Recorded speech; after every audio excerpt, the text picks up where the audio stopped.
Hello বন্ধুরা, কেমন আছো তোমরা? আশা করবো ভালো আছো। তো আমি চলে এলাম আবারও আজকে আরেকটি নতুন ভিডিও নিয়ে। আজকের ভিডিওতে আমি তোমাদেরকে দুটো তিনটে স্মার্টফোনের ব্যাপারে বলবো যেগুলো আগস্ট মাসে কিন্তু লঞ্চ হবে। তো রিসেন্টলি লঞ্চ হয়ে গেছে, আমি এর আগেও ভিডিও করেছি মোটোরোলা G32। অবশ্যই তোমরা ভিডিওটা দেখেছো, আর যদি না দেখে থাকো অবশ্যই উপরে আই বাটনে ভিডিও লিঙ্কটা দিয়ে দেবো, তোমরা ওখান থেকে অবশ্যই দেখে নিতে পারবে।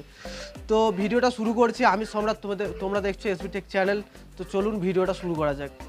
তো ভিডিওর প্রথমেই আমি তোমাদেরকে বলে রাখি, মোটোরোলা তাদের আরেকটি নতুন 5G স্মার্টফোন নিয়ে আসছে, মোটোরোলা G62 নামে। তোমরা স্ক্রিনে সাইডে দেখতে পাচ্ছ, আমি স্ক্রিন রেকর্ড করে সাইডে দেখাচ্ছি। তো এটা 11ই আগস্ট কিন্তু লঞ্চ হবে। তো এটা মোটোরোলা বলছে এটা ট্রুলি 5G হতে চলেছে, কারণ এখানে 12টা 5G ব্যান্ড কিন্তু এই মোবাইলে ব্যবহার করা হচ্ছে। তার সাথে কিন্তু blazing fast Snapdragon 695 5G processor এই মোবাইলে ইউজ করা হচ্ছে।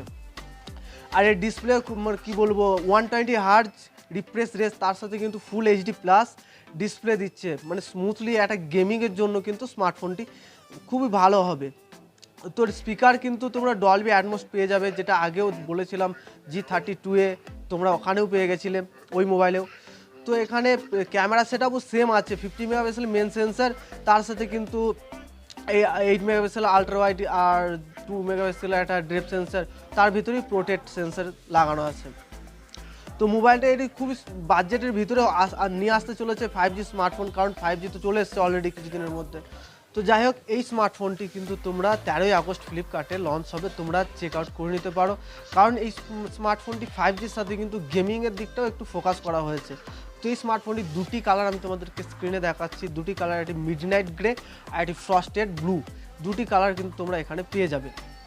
তো আরেকটা তোমাদেরকে আমি স্মার্টফোন জানিয়ে রাখি, রিয়েলমি C33 কিন্তু এই সপ্তাহ না হলে পরের সপ্তাহে কিন্তু রিয়েলমি C33 এই মোবাইলটাও তোমরা দেখতে পেয়ে যাবে। আর ভিভো V25 এটাও কিন্তু আমি তোমাদেরকে স্ক্রিনে দেখাবো, এটাও কিন্তু ফ্লিপকার্টে হালকা টিজ দিয়েছে, ঠিক আছে। তো এই স্মার্টফোনটিও কিন্তু কিছুদিনের মধ্যেও চলে আসতে পারে। যাই হোক, এই ভিডিওটা এই পর্যন্তই। ভিডিওটা দেখে যদি তোমাদের একটু হেল্প হয় অবশ্যই কিন্তু লাইক করো আর চ্যানেলটিকে সাবস্ক্রাইব করো।